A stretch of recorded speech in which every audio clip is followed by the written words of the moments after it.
Düşünme.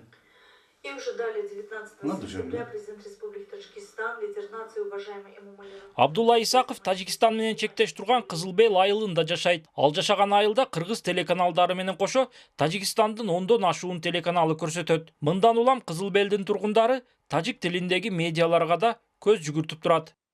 Мынау Тажикстандын Гүлистан деген немеси бизге жакын. Анан бүт мемелер дагы баягындай бизге телефонный баягы меме телевидениянын мемелери, аппараттын мемелери жакынга окшойт. Эми билбейбиз.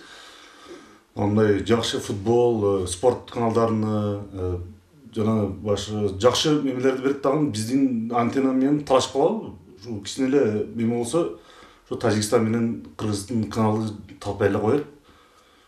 Мемени көрөбүз, ошолор берген телевидениени көрүп калабыз. Тажикстан. Бизде деген диалекти аябай өнүгүп кеткен, кээде деген мына регион чет жактарда өзбек тилдешип, тажик тилдешкен жарандарыбыз жок эмес. Мунун баарын кесепети баягындай бизде теле берүүлөр бар, билесиздер. Ошол теле берүүлөр кинолорду баягы башка тилде көргөндүктөн ошол өзүнүн баягы диалектилерди же болбосо башка тилде сүйлөп калып атат да. Ошонун алдын алуу үчүн биздин мамлекет чараларды көрүшүбүз керек да. Ал эми жергиликтүү бийлик өкүлдөрү чек арадагы айылдарда өзбек же тажик тилиндеги теле берүүлөрдүн басымдуулук кылганы боюнча түшүндүрмө берип, ага бөгөт коюу кыйын экенин белгиледи. Бирок ошол эле учурда көп улуттуу аймакта мамлекеттик тилге эч кандай кысым жок экенин айтып, тескерисинче өлкөбүздүн башка аймактарына салыштырмалуу Баткен облусунда элдин көпчүлүгү кыргыз тилинде сүйлөшөөрүн билдирди.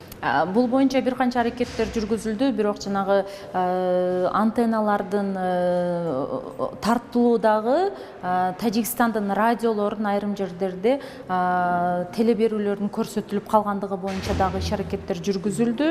Бирок тилекке каршы ошол спутник антенналар менен алгандыгына байланыштуу ал жерлерде көпчүлүк эмелер бүгүнкү күнгө чейин тартылып аткандары бар экен. Эки өлкө менен тыгыз жайгашкан Баткен облусунда эне тилди кеңири жайылтып, өркүндөтүү боюнча бир гана мамлекеттик тил күнүндө эмес, башка күндөрү да өзгөчө маани берип, иш аракеттерди көрүү зарыл. Улан Маккамбаев, Адыл Орозалиев, ЛТР, Баткен облусу.